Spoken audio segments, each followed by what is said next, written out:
Picking up trash, an army of 700 New York City garbage trucks are moving snow and salting streets.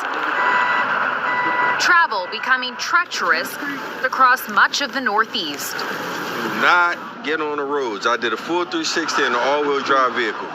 Drivers seen abandoning their vehicles on Interstate 75 in Ohio in snow too deep to drive through. In Pittsburgh, conditions there causing drivers to slide off the roads. The governors of New Jersey, Connecticut, and New York all declaring states of emergency. An Arctic siege has taken over our state and many other states across the nation. This storm, the first big test for New York City Mayor Zohran Mamdani, who announced today he's shutting down public schools Monday, but classes will move online. This may disappoint some students, so if you do see me, feel free to throw a snowball at me. Boston bracing for 20 inches of snow. Here's CBS's Tom Hansen. The frigid cold and heavy snow have shut down Boston. Schools are closed tomorrow, but some homeless shelters are open 24/7 due to the storm. And take a look behind me. Workers are working around the clock to keep critical services like hospitals open.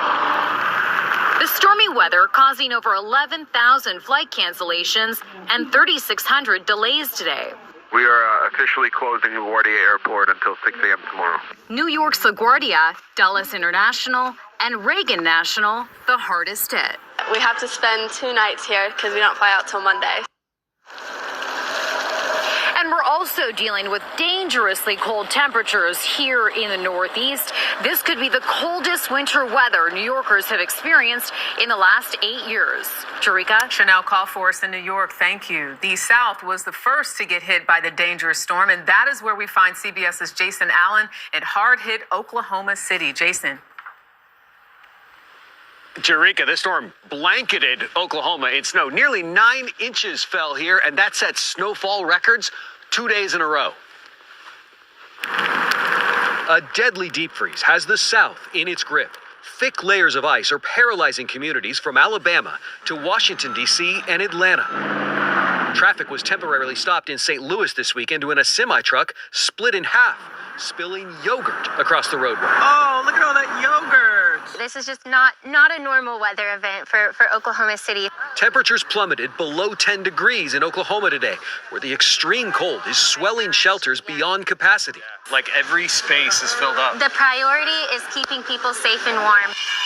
Utility companies in Tennessee are expecting customers to be without power for days after freezing rain formed a layer of ice roughly an inch thick, straining power lines past their breaking points. More than 1 million people are now without electricity across the country tonight. Dave Malkoff is in Charlotte, North Carolina, where crews are working hard to keep the heat on. See that 7,200 volt line in the woods back there? Well, a car hit a pole that took out power for 100 customers in this neighborhood. But the majority of the power outages we're seeing are over in the western part of the state, where the same high mountain terrain that locked in Hurricane Helene's winds has done it again in this storm, taking out power for thousands of families who are still in recovery mode. In the nation's capital, temperatures could dip into the single digits by Monday. Sledders are taking advantage of the snowfall, turning Capitol Hill into a ski slope. It was great powder this morning. It's getting a little sleety now, but we're having a great time. So the snow and ice has stopped falling here, but there is still an extreme cold warning that is in effect. Temperatures are not expected to get back above freezing for another 2 days. Jerika? All right, Jason Allen, thank you. The death toll rising in the aftermath of that massive winter storm over the weekend. And there are also new concerns tonight about dangerous temperatures that have more than 180 million Americans under alert. Much of the country, meanwhile, digging out after record-setting snow, nearly 2 feet, burying parts of the north. And to the south, destructive ice is the problem. Hundreds of thousands are still without power. And nationwide, airlines are working to get back on schedule after thousands of delays and cancellations as another storm beckons. We'll have a full forecast in just a moment, plus more on the travel situation. But we begin with Tom Hansen in hard-hit Boston. Tom, good evening to you. Hey there, Tony. Good evening to you. Well, the snow is still coming down, but the worst is reportedly over for now. So far, we've received about 19 inches, but with temperatures hovering around 18 degrees and a wind chill that makes it feel like it's about 6 degrees, this snow is not going anywhere, meaning all of those massive piles we've been seeing around the city are here to stay. The work week opened up with a winter wallop. Driving snow followed by a blast of below freezing temperatures is responsible for at least 19 deaths across the country. More snow is in the forecast for parts of New England tonight, where some communities have already seen nearly 2 feet. At Boston Common, we found the snow piled shoulder high and the people working to clear a path through it. It keeps me warm. I don't need a coat on because it's tough work trying to shovel all the snow. The work is keeping you warm. The work is keeping me warm, yeah. New York City ferries are navigating past large ice floes covering the Hudson River, while further north, Coast Guard boats were called in to free a barge frozen in place near Barrytown. And this storm brought one of Boston's top 10 biggest snow days ever. Cold weather advisories and extreme cold warnings are also in effect tonight from North Dakota to Florida. And Nicole Valdez is in Nashville, Tennessee. Here in Tennessee, 250,000 people are still enduring frigid temperatures without power, more than any other state. In Nashville and throughout the South, power lines and tree limbs are caked in heavy ice. The University of Mississippi has canceled classes for the week because of damage from the ice storm. We've met several people who've been trapped in their homes for days, unable to navigate the icy roads. How cold is it in your house right now? It's 45 degrees. What are you guys doing to try to stay warm and safe at this point? Lots of blankets. We have a ceramic pot and a candle underneath it to try to slightly stay warm. That's pretty much all we have, so. About 6 inches of snow fell in parts of Tennessee, but it's the extreme cold that's causing real problems. Nashville's mayor is calling for patience as crews work to get the power back on. We are seeing trees continue to fall. Even as crews are getting power restored, limbs and trees are falling on lines again in places, knocking power back out after it's been restored. Tonight, we'll have a wind chill of negative 11 degrees. This Arctic cold is also causing problems at many airports. Chris Van Cleve is at Reagan National.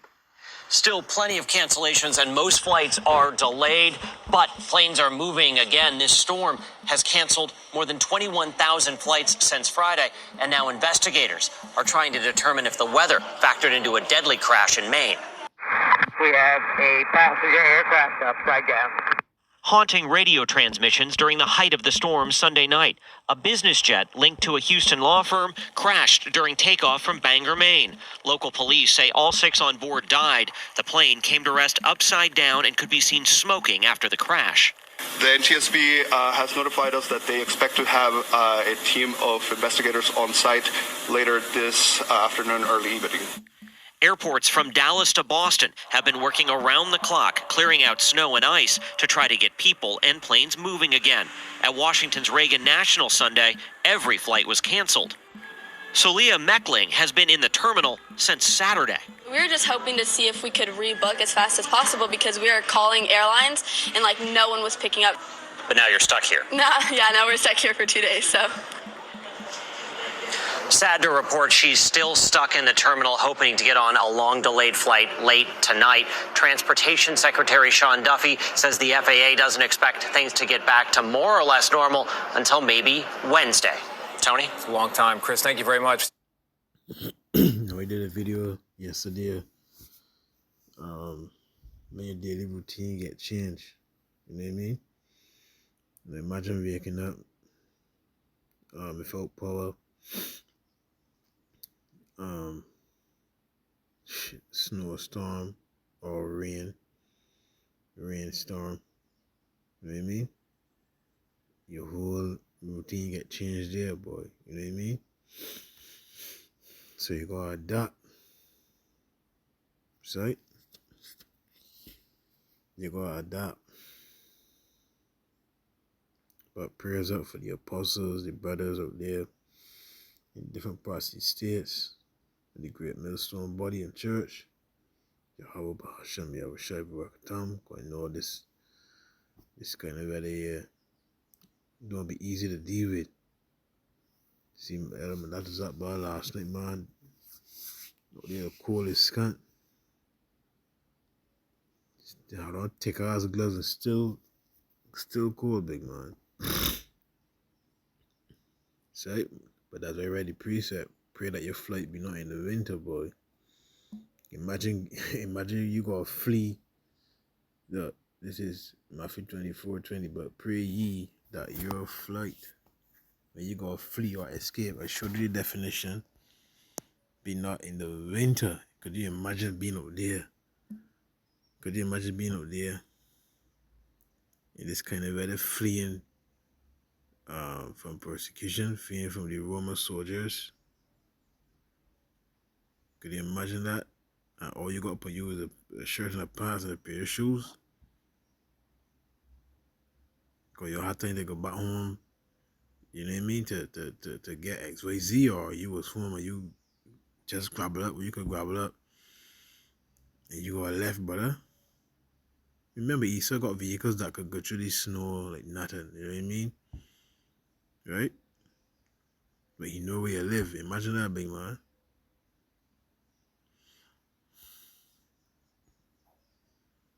In the winter, sure, the winter means snowstorm, frost, neither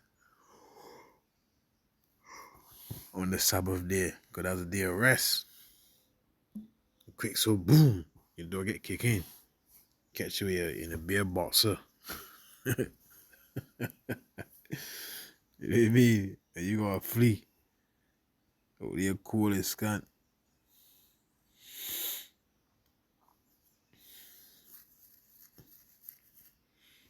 Truly need divine intervention, boy.